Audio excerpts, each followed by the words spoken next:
basic Samba, if we talk about body actions, what body action we would like to focus on? Of course, when you're already on a high level, there is a lot of hip, upper body work. But number one action when we do basics, it's this.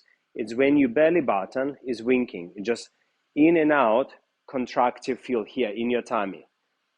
So this is the action. It's very small, and it's actually, by doing it, it activates your knee to slightly bend and straight.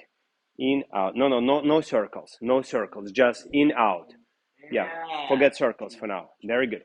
So now this action is number one. So when we're doing basics, our primary goal to include this action into every step or use this action to produce a step. For example, like our basic routine, we start with the whisk. We stay in the Latin cross position.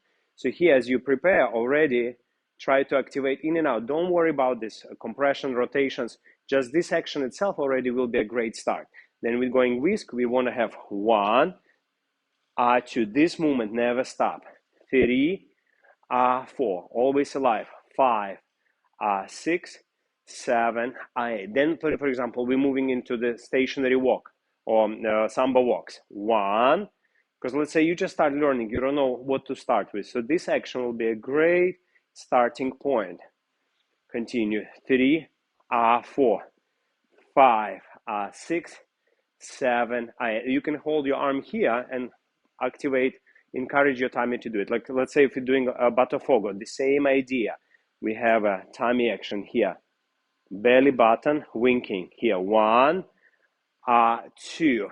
This action always works. 3, 4, 5, 6, 7, 8. And once this is active, you can later add your repulse, your compression. Even in Volta, that simple movement when we just cross the legs, try to activate your tummy. Small movement as you progress with your Volta will be a great